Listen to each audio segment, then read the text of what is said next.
오늘은 11월 첫째 주일입니다. 날씨가 쌀쌀해지고 있는데요. 하나님 아버지께서 예배하는 자녀들의 몸과 마음을 따뜻하게 데워주실 줄 믿습니다. 우리 함께 예배합니다. 하나님께 예배하는 사람은 영과 진리로 예배해야 합니다. 아멘.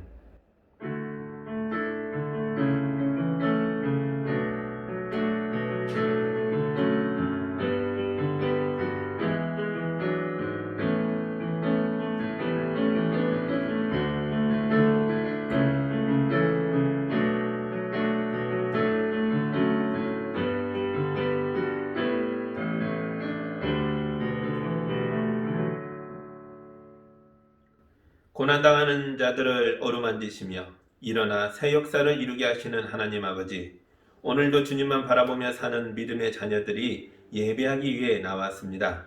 이 예배를 통해 하나님의 은혜를 깨닫게 하시고 하나님 나라의 기쁨을 누리게 하여 주시옵소서. 예수님 이름으로 기도합니다. 아멘. 찬송가 2장 함께합니다.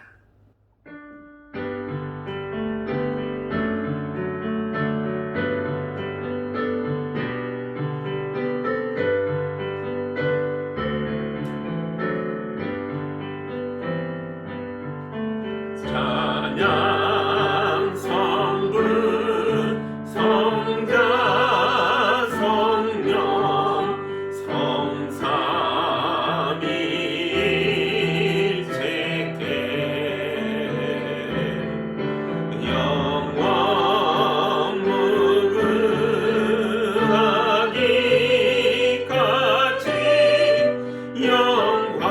영광을 돌리세 영광을 돌리세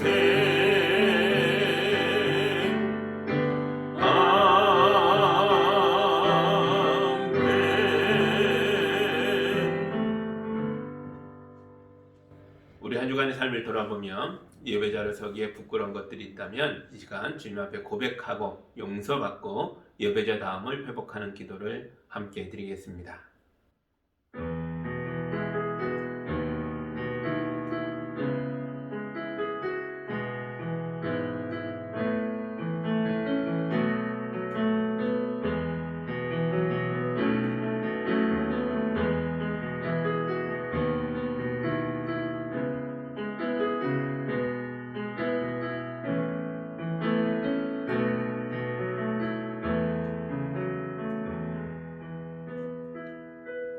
주님, 우리가 한 번 범한 죄를 고치지 못하고 같은 잘못을 반복하다가 왔습니다.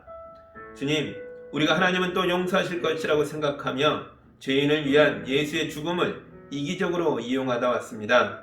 복음의 의미를 배우면서도 실천할 줄을 몰랐습니다. 조금 더 나은 것 가지고 뻐기고 자랑하며 다른 사람들을 비판했고 약자들 위해 군림하려고 하다 왔습니다. 우리가 예수님을 믿으면서도 예수님을 닮지 못했습니다. 손해보는 걸 참지 못했고 양보하지 않았으며 이기심으로 뻔뻔하게 말하고 행동하다 왔습니다. 주여, 우리 죄로 인해서 사람들이 더 이상 교회에 오지 못하는 경우도 있습니다. 우리를 불쌍히 여기셔서 용서하여 주시고 말씀으로 깨우쳐 주셔서 새 사람으로 변화시켜 주시옵소서. 주님의 보혈로 씻어 주시옵소서. 예수님 이름으로 회개하며 기도하옵나이다. 아멘. 이제 우리 주님의 용서와 치유와 화해의 말씀을 들으시기 바랍니다. 그러나 우리가 아직 죄인이었을 때에 그리스도께서 우리를 위하여 죽으셨도다. 그러므로 지금 우리가 그리스도의 피로 의롭게 되었으니 그리스도로 말미암아 하나님의 진노에서 구원을 얻으리라는 것은 확실하도다. 아멘. 용서받은 자로서 사도신경으로 함께 신앙 고백하겠습니다. 나는 전능하신 아버지 하나님 천지의 창조주를 믿습니다. 나는 그의 유일하신 아들 우리 주 예수 그리스도를 믿습니다. 그는 성령으로 잉태되어 동정녀 마리아에게서 나시고 본디오 빌라도에게 고난을 받아 십자가에 못 박혀 죽으시고 장사된 지 사흘 만에 죽은 자 가운데서 다시 살아나셨으며 하늘에 오르시어 전능하신 아버지 하나님 우편에 앉아 계시다가 거기로부터 살아있는 자와 죽은 자를 심판하러 오십니다. 나는 성령을 믿으며 거룩한 공교회와 성도의 교제와 죄를 용서받는 것과 몸의 부활과 영생을 믿습니다. 아멘. 찬송가 341장 함께합니다.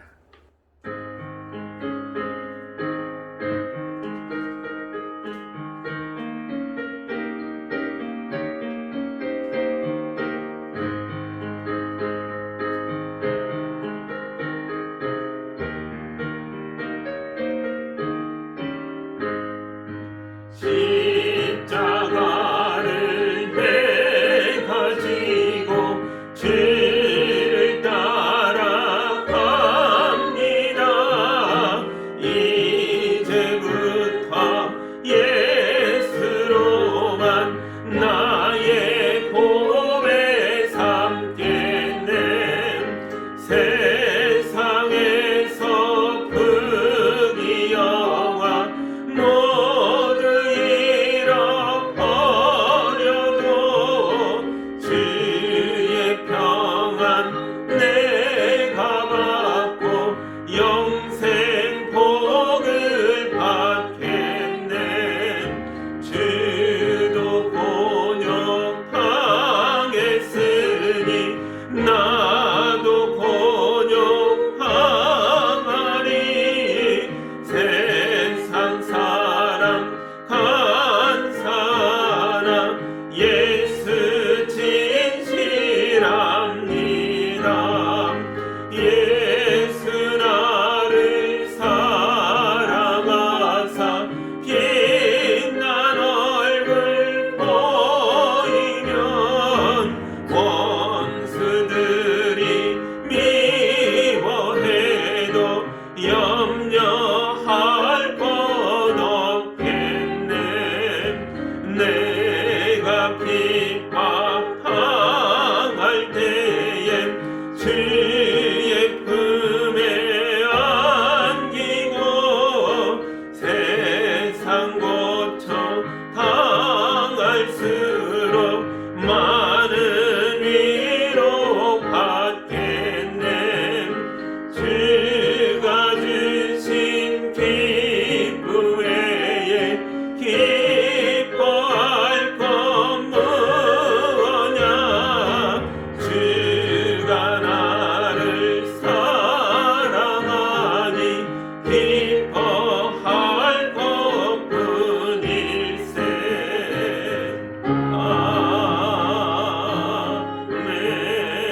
아멘.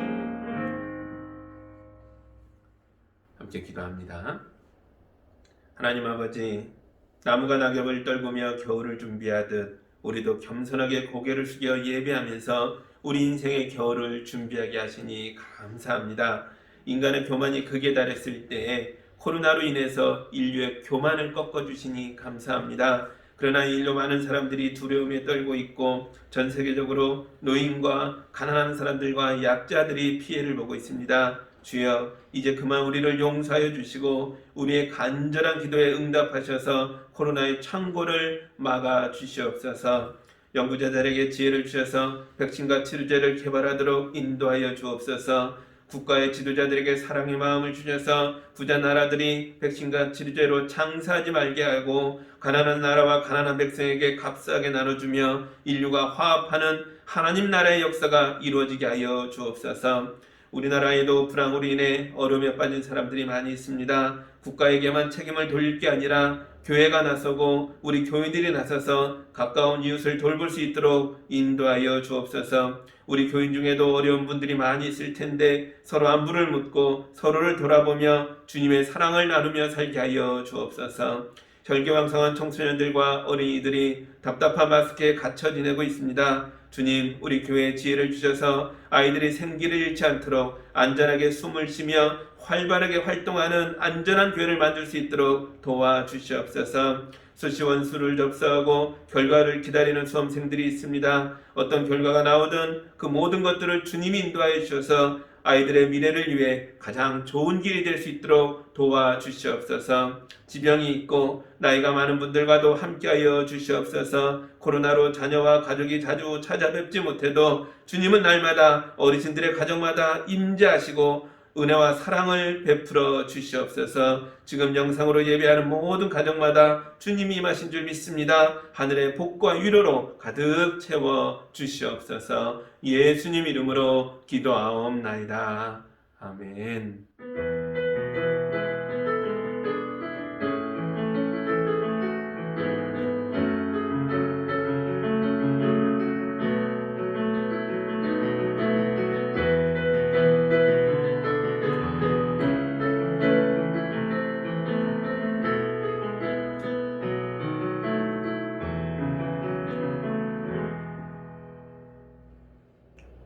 하나님의 말씀 같이 보겠습니다. 오늘 우리에게 주시는 주님의 말씀은 요한복음 2장 12절부터 22절까지입니다. 요한복음 2장 12절부터 22절의 말씀입니다.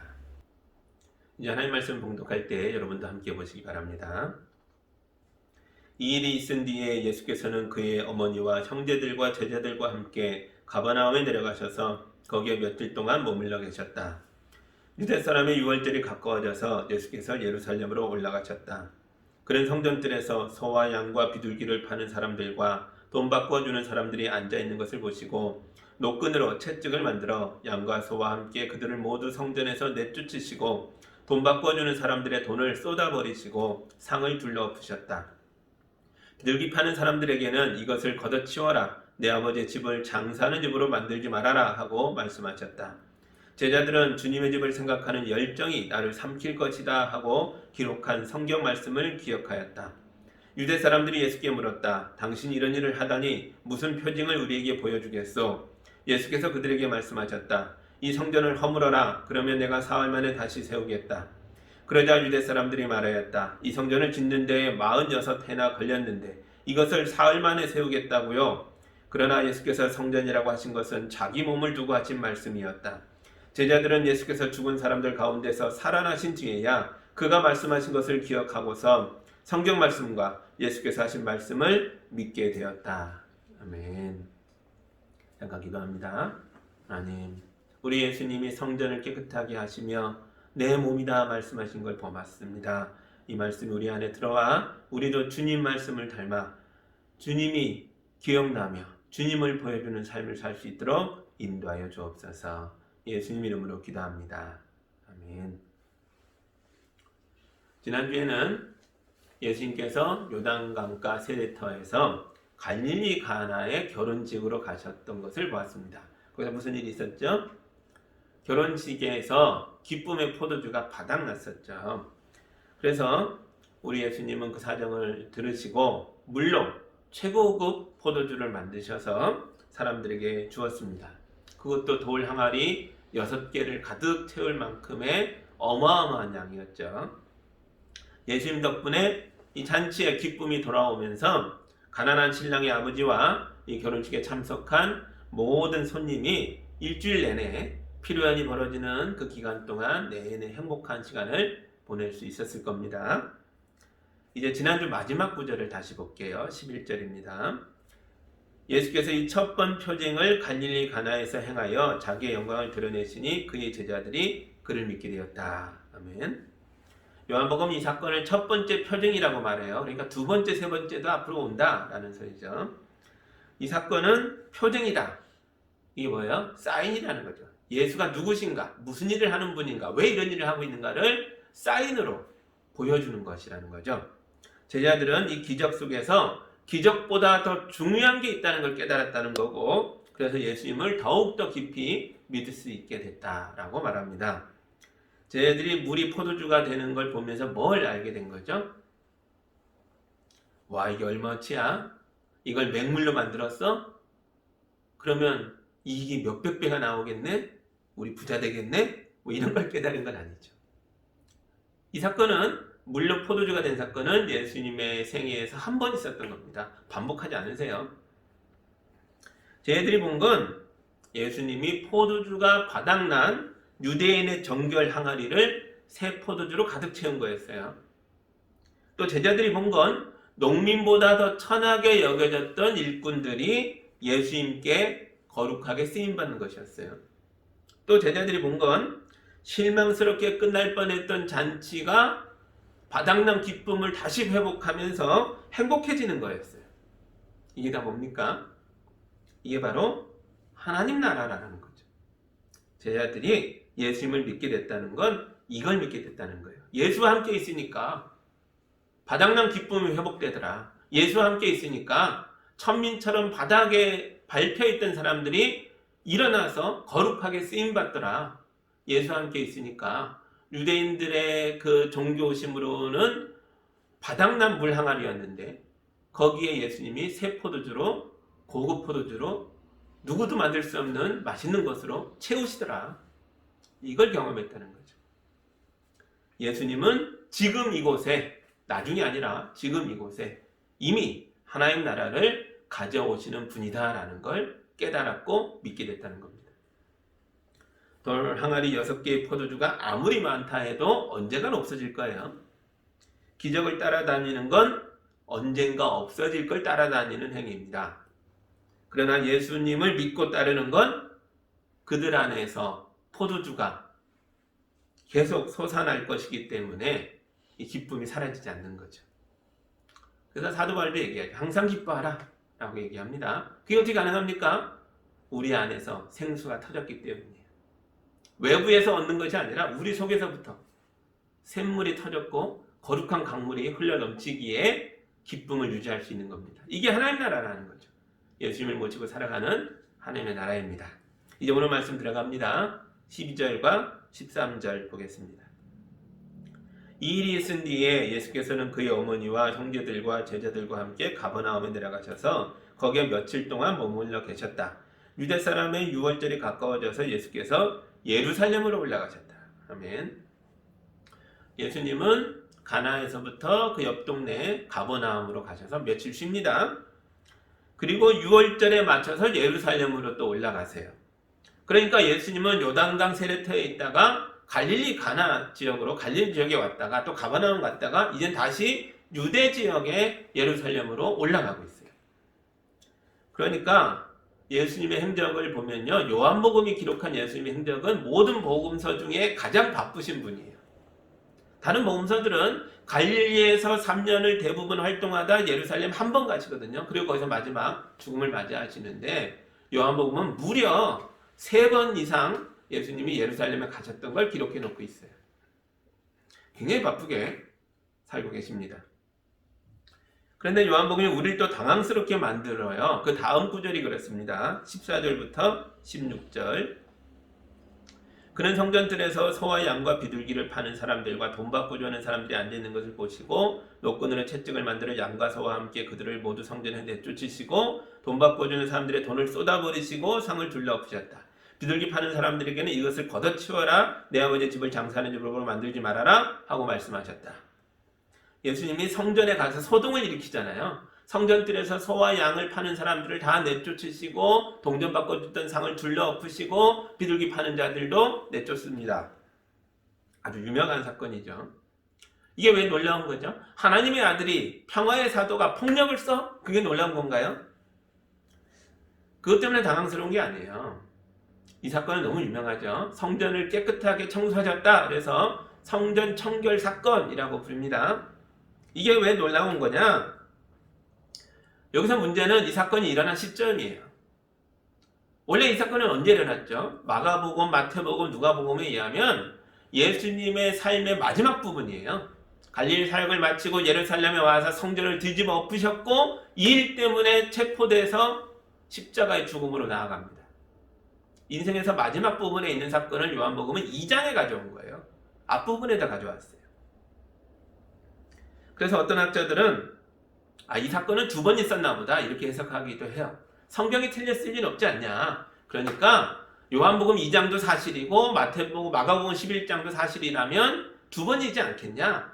이렇게 억지로 해석하는 경우가 있는데요. 이게 말이 안 됩니다. 왜냐하면 유대인들에게 있어서 성전이란 눈에 보이는 하나님이거든요. 그런데 예수께서 이 성전이 더럽다, 강도의 소굴이다, 장사치의 소굴이다 말씀하시면서 둘러엎으셨잖아요. 유대인들이 이런 말을 듣고 가만히 있을 수가 없는 거죠. 같은 사건이 마가복음 11장에도 나온다 그랬죠. 거기에 있는 한 구절을 제가 읽어드릴게요. 대제사장들과 율법학자들이 이 말씀을 듣고서는 어떻게 예수를 없애버릴까 하고 방도를 찾았다. 그렇게 나옵니다.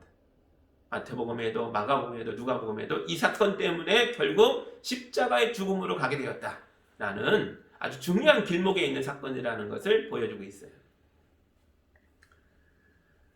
이 일은 딱 한 번만으로도 죽을 일이라고요.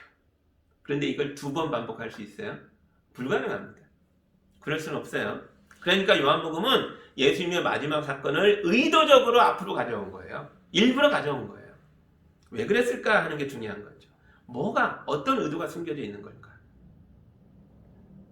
요한이 왜 사건의 순서를 바꿨을까 질문하면서 생각해 보면서 다음 구절을 봅니다. 17절이에요. 제자들은 주님의 집을 생각하는 열정이 나를 삼킬 것이다 하고 기록한 성경 말씀을 기억하였다. 아멘. 이 말을 하려고 하는 거예요. 이 사건을 보면서 제자들이 하나님 말씀이 생각났다는 거예요. 시편 69편의 한 구절이 생각났다는 거예요. 앞에 사건은 모든 복음서에 다 나오지만 이 17절은 요한복음에만 나와요. 이게 의도가 숨어있는 구절이 여기 있다는 거죠. 요한이 순서를 바꾼 이유가 이 구절 속에 들어있어요. 제자들이 기억해낸 구절을 다시 살펴보세요. 누가 하나님의 집을 생각하는 열정 때문에 삼켜진 거죠? 누가 이 열정에 삼켜졌어요? 예수님이죠. 이것이 십자가의 죽음으로 가게 되니까요. 우리 예수님은 성전을 향한 열정에 삼켜지신 분이에요.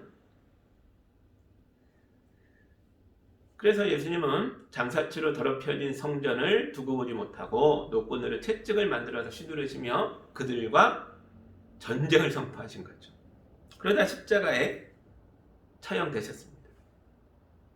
그런데 이 구절을 이중적인 의미로 분리해서 볼 수도 있어요. 이 열정에 삼켜주신 분이 예수님인 건 맞는데 이 열정은 누구의 열정이냐는 거죠. 성전을 사모하는 열정. 이건 누구의 열정입니까? 이 이중적인 의미가 있어요. 하나는 예수님의 열정이죠. 예수님이 성전을 사랑하셨어요. 사모하셨어요. 이게 더럽혀지는 걸 보지 못하겠다는 거예요. 또 하나 성전의 열정을 가진 그룹이 또 있어요. 누굽니까? 유대인들이죠. 대제사장과 바리새인들과 율법학자들도 성전을 향한 열정에 삼켜져서 예수님을 재판하고 십자가의 죽음으로 내몰았죠. 둘 다 열정이에요. 둘 다 성전을 사랑하고 있어요. 그런데 왜 같은 열정이 예수님을 죽음으로 내몰았을까요? 왜냐하면 겉보기엔 같아 보여도 예수님의 사랑하는 성전과 유대인들이 사랑하는 성전이 달랐기 때문이에요. 예수님이 말씀하시는 주님의 집, 하나님의 집과 유대인들이 말하는 주님의 집은 다른 집이라고요. 18절부터 21절 보겠습니다. 유대 사람들이 예수께 물었다. 당신 이런 일을 하다니 무슨 표정을 우리에게 보여주겠소? 예수께서 그들에게 말씀하셨다. 이 성전을 허물어라. 그러면 내가 사흘 만에 다시 세우겠다. 그러자 유대 사람들이 말하였다. 이 성전을 짓는데 46해나 46년이나 걸렸는데 사흘 만에 세운다고요? 그러나 예수께서 성전이라고 하신 것은 자기 몸을 두고 하신 말씀이었다. 달랐죠? 예수께서 열정을 다하여 충성하는 아버지의 집은, 주님의 집은 하나님 나라였다고요. 그 나라가 어떤 모습인지는 가나의 결혼식에서 그 혼인잔치에서 보여줬어요. 충분히 드러났습니다. 가난한 사람들을 축복하는 나라, 바닥난 기쁨을 가득 채워주는 나라, 밑바닥 인생들을 붙들어서 거룩하게 쓰임받게 하는 나라, 이게 예수께서 보여주시는 하나님의 나라였고 예수님은 그 나라에 충성하고 계세요. 그러나 유대인들이 열정을 다하는 충성의 대상, 하나님의 집은 어떤 모습이었죠? 46년에 걸쳐서 화려하고 거대하고 웅장하고 아름답게 만든 건물이었어요. 그런데 이 집을 운영하는 데 많은 돈이 들잖아요. 제사장들도 수백 명이 거주해야 되고 일꾼들도 필요합니다. 매일 드리는 제사에 쓸 물건들을 사야 돼요. 장작도 사야 되고 많은 일을 해야죠. 건물을 유지하는데 어마어마한 돈이 들겠죠. 왕실의 보조를 받아도 그것만으로 안 돼요. 또 모든 건물을 유지한다는 건 뭐예요? 고쳐가면서 쓰는 거잖아요. 어디에 물이 새고 어디에 뭐 나무가 깨지면 또 고쳐야죠. 큰 돈이 듭니다. 그래서 성전을 사모하며 온 순례자들을 이용해야 할 수밖에 없어요. 그들이 돈을 내야죠. 충분히 많은 돈을 순례자들에게 받아내야 합니다. 순례자들은 아무 죄가 없어요. 그들은 하나님의 성전을 사모하며 예배하기 위해서 오는 사람들이에요. 그런데 성전을 관리하고 지키고 성전을 이용해서 먹고 사는 사람들이 이 순수한 사람들을 이용하는 거죠. 어떻게 이용해요? 어떻게 이들을 돈벌이의 대상으로 삼았습니까? 소와 양과 재물을 성전의 특정 인물들에게만 살 수 있게 하는 거예요. 다른 데서 사온 건 안 받아줍니다. 폭리를 취하는 구조를 만든 거죠. 돈을 바꿔줘요. 성전에서 쓰는 돈과 이 사람들이 순례자들이 가져오는 로마 돈은 다른 돈이잖아요. 성전에 쓰는 돈으로 교환해주면서 막대한 이득을 취합니다. 환율, 환칙이라고 하죠. 그걸 성전이 주도적으로 하고 있는 거예요. 이 사람들은 대부분 제사장들과 율법학자들과 관계가 있는 사람들이죠. 그 돈의 이익이 성전으로 바쳐지고 있어요.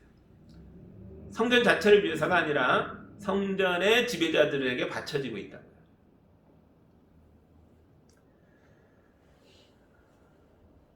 순례자들이 아무리 순수한 마음으로 하나님을 사랑하는 마음으로 왔더라도 그 사람이 가난한 사람들이라면 성전에서 좋은 대접을 받을 수 없어요. 그러나 악한 자라 할지라도 그가 많은 돈을 헌금하면 그는 성전에서 아주 VIP로 좋은 대접을 받을 수 있어요. 이게 지금의 성전이라고요. 그래서 예수님은 이런 가짜들을 향해서 채찍을 들고 전쟁을 선포하신 거예요. 달랐죠? 충성하는 열정을 품은 주님의 집이 서로 달랐다고요. 오늘날의 교회는 어떻습니까? 우리 교회는 유대인의 성전과 어떻게 다르고 어떻게 같을까요? 우리가 질문해 봐야 합니다. 우리 정말 다른가? 달라야만 합니다. 달라야만 해요. 왜냐하면 유대인의 성전은 하나님께서 무너뜨렸거든요. 예수님이 충성하신 하나님의 나라는 지금도 건재하여 전 세계의 교회가 되어 퍼져나가고 있지만 유대인의 성전은, 예루살렘 성전은 46년에 걸쳐 지었다 할지라도 무너졌습니다. AD 70년 로마 군대가 와서 돌 위에 돌 하나도 남기지 않을 만큼 철저하게 파괴해버렸죠. 요한복음은 90년대에 쓰여졌으니까 성전이 무너지고도 한 20여 년 뒤에요. 이런 사실을 잘 알고 있었을 거예요. 유대인이 충성하던 성전은 무너질 폐허가 될 성전이라는 걸 이미 알고 기록하고 있는 거죠. 그런데 성전이 무너질 때에 유대교가 갖고 있던 다양성과 포용성이 모두 사라졌다 그랬어요. 예루살렘에 함락될 때에 성 안에 있던 사람들이 다 몰살당하고 오직 일부의 사람만 살아남는데 바리새파 일부만 살아남아요. 한 랍비가 로마 장군과 협상을 해서 일부만 빠져나가게 합니다. 그래서 유대교가요, 바리새파만 남았어요. 오늘날의 유대교는 2000년 전 성전 파괴 이후에 살아남은 바리새파 일족으로부터 이어진 사람들이에요. 지금의 유대교는요, 2000년 전의 유대교만도 못하다고 할 수 있어요. 포용성과 다양성에 있어서는 아주 협소한 유대교라는 거죠. 이건 좀 다른 문제입니다. 어쨌든 살아남은 사람들은 어떻게 행동했을까요? 철저하게 더 유대교적이 되려고 몸부림쳤겠죠. 안 그러면 정체성이 사라지고 흩어지고 민족 자체가 사라질 테니까요. 조금이라도 이상하면 다 회당에서 내쫓게 됩니다. 성전이 없으니까 이게 회당 중심으로 모이잖아요. 특히 누구를 싫어했을까요? 예수 믿는 자들을 싫어했어요. 심지어 그들은 예수 믿는 자들에게는 무서운 심판과 저주가 임할 것이라는 저주의 기도문을 만들어서 매일 회당에서 그 기도문으로 읽으며 기도했어요. 마치 성전의 유대인들이 예수님을 죽이려고 했던 것처럼요. 요한복음은 제자들이 예수의 거친 행동을 보면서 시편 69편을 떠올렸다라고 말해요. 이걸 한번 이렇게 생각해 보세요. 이 제자들이 예수님 눈앞에 있던 12명만이 아니라 지금 요한복음을 읽고 있는 모든 제자들이다 라고 생각해 보세요. 그럼 이 구절은 이런 뜻도 됩니다. 예수께서 성전을 청소하는 것은 이제 시작일 뿐이다. 하나님의 집을 생각하는 열정이 예수를 삼킬 것이다.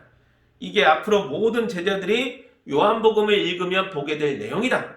그리고 오늘 너희들의 현실에서 벌어질 일들이다. 이런 의미라는 거죠. 요한이 왜 이 사건을 앞에 뒀을까요? 왜냐하면 요한복음의 독자들이 지금 똑같은 상황에 처해 있거든요. 요한복음의 교회들은 마치 십자가에 달린 예수처럼 피를 흘리며 죽어가는 입장이라고요. 무엇 때문에요? 하나님 나라를 위한 열정 때문에.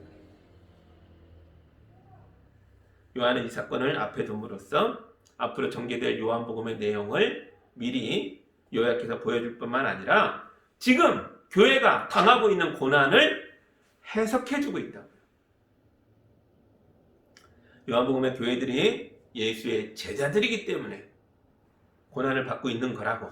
그래서 우리가 예수님처럼 하나님 나라를 위해 헌신하고 있기 때문에 고난을 받고 있는 거라고 우리의 삶을 해석해주고 있어요. 그래서 이게 앞에 있는 겁니다. 오늘날의 교회들도 많이 어렵죠. 사람들이 교회를 싫어하고 우리를 이상한 광신자처럼 보고 있어요. 세상이 왜 우리를 미워하죠? 우리가 요한복음의 교회처럼 예수님을 닮았기 때문인가요? 그렇다면 우리가 받는 고난은 의미가 있어요. 이건 마땅히 받을 고난이에요. 그럼 얼마나 좋겠어요. 그런데 그게 아니라 만약 우리가 예수님의 교회가 아니라 유대인의 성전을 더 닮았기 때문에 받는 고난이라면 이건 심각한 문제가 있죠. 오늘날의 교회가 성전에서 순례자들을 등쳐먹던 유대 지도자들과 비슷한 일을 하고 있다면 이건 심각한 거죠. 오늘날의 교회가 건물을 하나님처럼 여기며 교인들을 희생시키고 있다면 이건 문제죠. 교회가 교회 자체를 위하여 법을 어기고 세상을 속이고 있다면, 그래서 가난한 사람들이 오면 싫어하고 악한 자라도 헌금만 많이 내면 환영받는 교회라면 이건 심각한 거죠. 세상 사람들이 교회의 이런 모습에 실망한 거예요. 우리가 하나님 나라를 추구하기 때문에 고난받는 게 아니라 우리가 유대 성전을 더 닮았기 때문에 고난을 받고 있다고요. 기대가 컸기 때문에 실망도 컸고, 그래서 교회를 더 미워하고 있다고요. 지난주가 종교개혁 기념주일이었는데요. 지난 금요일 10월 마지막 날에 제게 메일이 하나 왔어요. 우리 교단에 속한 4명의 목사님이 종교개혁 선언문을 만들어서 10월 30일 날 총회본부 앞에 가서 이걸 낭독하고 발표했어요. 그 메일 전문이, 그 선언문 전문이 저한테 금요일 밤에 들어왔는데요. 제가 앞부분만 조금 읽어드릴게요. 대한예수교 장로회 통합교회 외치는 종교개혁 선언문. 대한예수교 장로회 통합측 교단의 목사 류태선, 백경천, 오연선, 홍인식은 1415년 화형당하는 순간에도 의지를 굽히지 않은 얀후스 종교개혁의 의미를 기억하고 있다. 또한 1517년 타락한 교회를 향해 구교 광장에서 외친 마틴 루터의 종교개혁 전통을 기억하고 있다. 이에 우리는 외친다. 세계와 사회개혁을 이끌기는커녕 개혁 대상이 되어버린 교단 총회는 회개하라. 교회를 향한 하나님의 뜻과 차별당하는 사람들의 외침을 들으라. 참여하고 기도하며 프로테스탄트 정신을 잇는 교회가 되기를 힘쓰라. 우리의 이 외침에 함께 응답하라. 이러면서 선언문을 낭독했는데요. 이분들이 교단을 향해서 잘못을 지적하고 있는 내용들이 쭉 나열됩니다. 마치 루터의 천주교의 잘못을 지적했던 반박문처럼 내용이 전개되는데, 요약하면 이래요. 첫째, 우리 교단 총회가, 우리 교단의 지도자들이 교회를 사적으로 소유한 무리들과 결탁했다는 거예요. 대표적으로 명성교회 세습 사건이죠. 헌법으로 세습을 금지해놓고도 그것을 대형교회라고 인정해주고 무마시켜주고 불법을 행했다는 거죠. 그러면서 정작 고난당하는 성도들과 죽어가는 노동자들과 이 땅의 가난한 사람들을 외면했다는 거예요. 둘째, 교단총회가 차별금지법을 반대하면서 심지어 그것을 앞장서서 주장하고 이 일에 노력하는 사람들을 정죄한 것을 비판하고 있어요. 교회는 약자들을 품어야 되는데 오히려 교회가 성수자들을 또 많은 약자들을 외면했다는 거죠. 특히 교회 안에서 이들에 대해서 조금이라도 우호적인 목소리를 내면 마녀 사냥하듯 짓밟아버리고 있다라고 비판하고 있어요. 그 외에도 교회에 만연한 수많은 차별과 잘못들을 지적하며 회개하라 라고 촉구하고 있어요. 그 중에 하나 저도 많이 찔리는 것이 교단의 목회자들이 목사들이 지나치게 엘리트주의에 물들어 있다라고 비판하고 있어요. 저는 이 4명의 목사님들이 곧 교단에서 이 4명의 목사님들이 곧 교단에서 쫓겨날 것 같다라고 생각합니다. 당연히 이분들도 잘 알고 있을 거예요. 이분들은 지금 자기들이 믿고 따르는 예수처럼 죽기를 각오한 거예요. 이분들은 왜 이러는 거죠? 교단에서 쫓겨날 걸 잘 알면서도 왜 이런 행동을 하죠? 왜냐하면 하나님 나라를 향한 열정에 삼켜진 거예요. 저는 우리 교회가 이분들 편에 좀 서서 도와야 한다라는 생각을 합니다. 그래야 세상에다가 틈을 내고 그 틈을 벌려서 하나님 나라의 가치와 하나님 나라의 생명의 빛이 그 희망을 가져올 수 있으니까요. 22절 보시죠. 제자들은 예수께서 죽은 사람들 가운데서 살아나신 뒤에야 그가 말씀하신 것을 기억하고서 성경 말씀과 예수께서 하신 말씀을 믿게 되었다. 아멘. 그러니까 요한복음은요, 이 사건이 예수 십자가 앞의 사건이라는 걸 사실 알고 있다는 거죠. 그래서 십자가 사건으로 바로 연결합니다. 예수께서 죽고 난 다음에 또 부활하신 뒤에야 제자들이 말씀을 기억했다는 거예요. 어떤 말씀이요? 시편 69편의 성경 말씀, 또한 예수께서 이것은 내 몸이다 하셨던 예수의 말씀, 이게 다 기억났다는 거예요. 예수의 성전 청결 사건은 곧바로 십자가의 죽음으로 연결됩니다. 그리고 예수의 죽음은 곧바로 예수의 부활로 연결되고 있어요. 그리고 예수의 부활은 성경 말씀과 예수 말씀에 대한 제자들의 믿음으로 연결되고 있어요. 마치 도미노처럼 하나의 사건이 다음으로 연결되면 어디까지 왔어요? 제자들의 믿음까지 왔어요. 이 거대한 연쇄 반응이 우리에게 이어지고 있는 거예요. 예수께서 시작한 첫 번째 도미노 조각이 우리까지 반응하게 하면서 우리에게 연결됐습니다. 제자들이 뭘 믿었어요? 성경 말씀과 예수 말씀의 핵심이 뭐예요? 하나님 나라예요. 예수의 열정과 십자가의 죽음과 그분의 부활을 보면서 제자들은 하나님 나라가 완성되어 가고 있다는 걸 믿게 된 거예요. 세상을 보면 절망이 많아요. 과연 하나님 나라가 오기는 오는 걸까? 절망스러워요. 그런데 제자들이 믿어졌다는 거예요. 그 고통의 현장에, 기쁨이 바닥난 현장에 예수께서 발을 딛고 들어오셔서 기쁨을 회복시키고 또 무너져가는 성전, 망해가는 성전, 그러나 득세하여서 가난한 자들을 억압하는 성전을 예수님이 채찍으로 내쫓으시고 십자가에 피 흘려 죽으시며 무덤에서 부활하는 이 하나하나를 보면서 하나님 나라가 왔구나, 완성되고 있구나 믿게 됐다는 거예요. 그래서 이 나라를 믿게 된 제자들은 예수님처럼 열정이 생겼어요. 어떤 열정이요? 예수님처럼 그 나라에 충성하여 목숨 걸고 충성하여 이 나라를 이루고자 하는 열정이요. 요한복음은 고난받고 있는 교회들에게 이걸 말하고 있는 거예요. 깨달으라, 기억해라, 일어나라, 열정을 회복하자. 이걸 말하고 있는 거예요. 오늘 2부 예배에는 성찬 예식을 할 건데요. 우리가 이 예식을 행할 때마다 읽는 말씀이 있죠. 제가 고린도전서 11장에 나오는 말씀을 읽어드릴게요. 내가 여러분에게 전해준 것은 주님으로부터 전해받은 것입니다. 곧 주 예수께서 잡히시던 밤에 빵을 들어서 감사를 드리신 다음에 떼시고 말씀하셨습니다.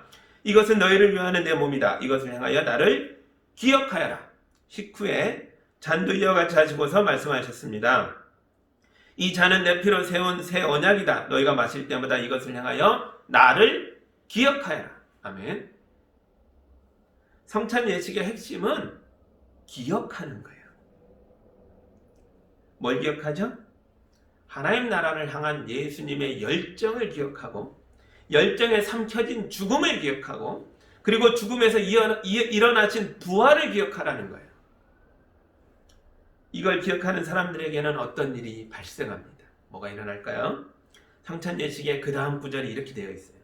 그러므로 여러분이 빵을 먹고 이 잔을 마실 때마다 주님의 죽으심을 그가 오실 때까지 선포하는 것입니다.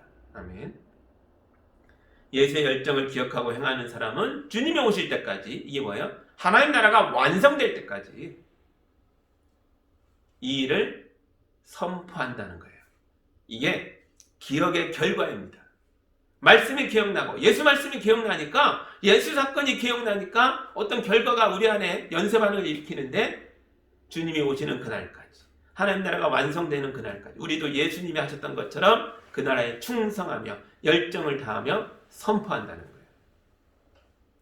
주님이 오실 때, 하나님 나라가 완성될 때까지 하나님 나라를 위해 쓰임받는 여러분 되시기 바랍니다. 코로나는 어려운 시대에 살고 있어요.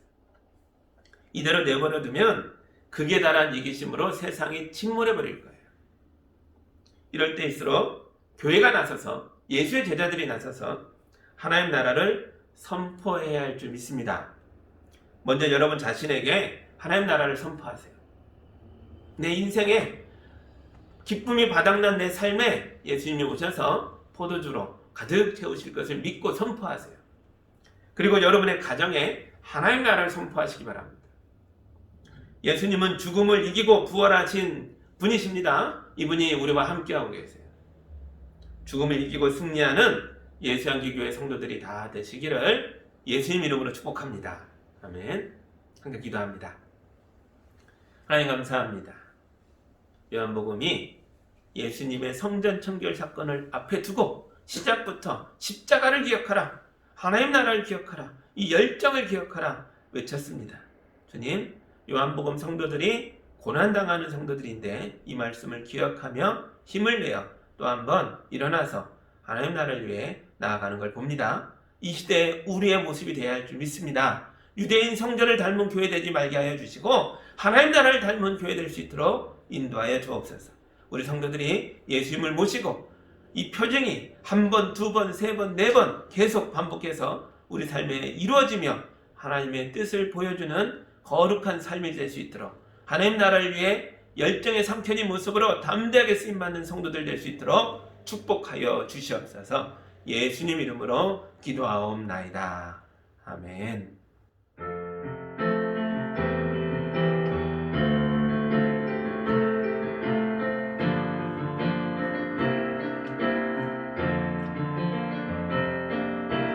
사랑의 나는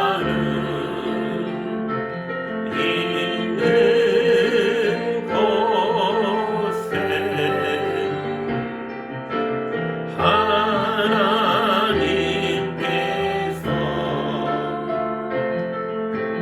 계시도다.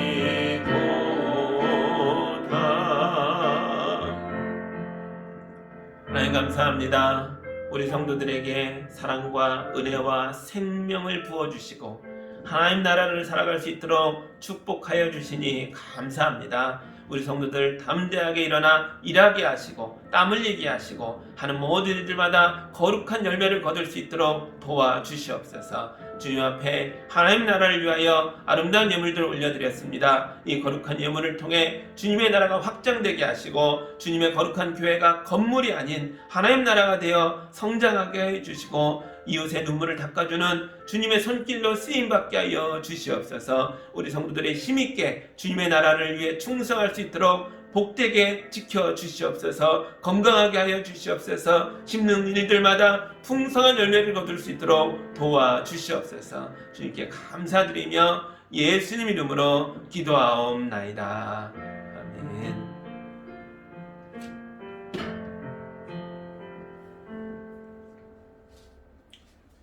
교회 소식이 있습니다. 다음 주는 정기당회가 있어요. 우리 장로님들 기억해 주시고요.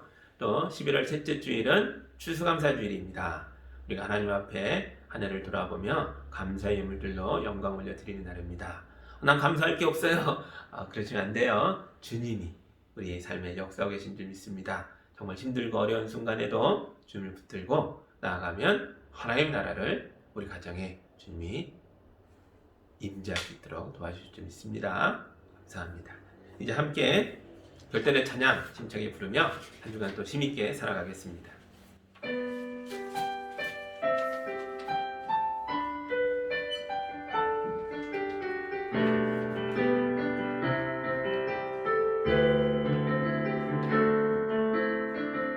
이 땅에 내 삶이 비록 버겁더라도 주님의 선하심 나 믿으며 가리. 이 작은 자통에 주가 이뤄가시니 감사로 사는 삶 나 살기 원하네. 내 삶의 시간 속에 주 일하시네. 내 모든 여정 속에 함께 하시네. 깊고도 크신 주의 영광을 맛보리라. 위대하신 주 나는 주님께 속한 자 되어 주의 나라 위해 진심으로 살리라. 주의 마음에 합한 자 되어 맡기신 소명이 이루리. 이 땅에 내 삶이 비록 버겁더라도 주님의 선하심 나 믿으며 가리. 이 작은 자통에 주가 이뤄가시니 감사로 사는 삶 나 살기 원하네. 내 삶의 시간 속에 주 일하시네. 내 모든 여정 속에 함께 하시네. 깊고도 크신 주의 영광을 맛보리라. 위대하신 주 나는 주님께 속한 자 되어 주의 나라 위해 전심으로 살리라. 주의 마음에 합한 자 되어 맡기신 소명이 이루리. 나는 주님께 속한 자 되어 주의 나라 위해 전심으로 살리라. 주의 마음에 합한 자 되어 맡기신 소명이 이루리.